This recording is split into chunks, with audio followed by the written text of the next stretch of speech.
நம்ம நாட்டினுடைய அடிப்படை என்ன? ஸ்டேட்டுக்கு ரிலிஜன் இருக்காது, அரசுக்கு அரசாங்கத்துக்கு மதம் கிடையாது. மன்னனுக்கு மதம் உண்டு, மன்னனுக்கு ஆன்மீகம் உண்டு, சமயம் உண்டு. ஆனால் அந்த ராஜ்யத்துக்கு ரிலிஜன் கிடையாது. அப்படிதான் நம்ம நாட்டுடைய பாரம்பரியம். 1944 இந்து மகா சபா ஒரு டிராஃப்ட் கான்ஸ்டிடியூஷன் உருவாக்குனாங்க. அது அர்ஜுன் சம்பத்ஜி அதிகம் வாசிருப்பார் நித்தம்.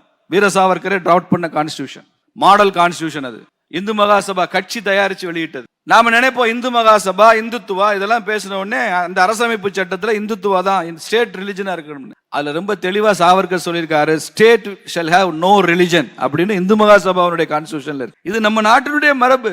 அரசுக்கு இங்க மதம் கிடையாது. எல்லா மதங்களையும் ஏற்று போற்றுவதுதான் இந்த நாட்டினுடைய மரபு. இதுக்கு ஒரு வார்த்தை வச்சிருக்கிறான், சர்வ தர்ம சமபாவான்னு வச்சிருக்கான். எல்லா மதங்களையும் சமமாக பாதிக்கிறது, சர்வ தர்ம சமபாவ் அப்படின்னு சொல்லுவாங்க. அதுதான் உண்மையான அர்த்தமாக நமது அரசமைப்பு சட்டத்தில் இடம் பெற்றிருக்கணும். ஆனால் வந்தது என்ன? செக்குலரிசம்.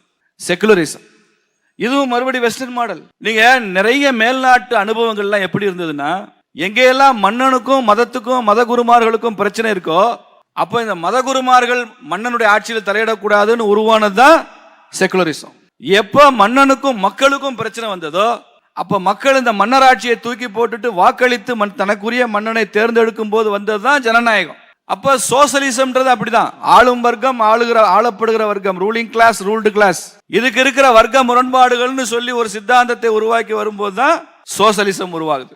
இந்த மாதிரி அனுபவங்கள் எதுவும் இல்லாத பாரத நாட்டில் இந்த சோசலிசம், இந்த செக்குலரிசம், டெமோக்ரஸி கூட நம்ம நாட்டு மாடல் வேற, வெஸ்டர்ன் மாடல் வேற, இப்படி உருவாக்கி ஒரு மாடல் நம்ம மீது திணித்தது தான் நேருவினுடைய கான்ட்ரிபியூஷன்.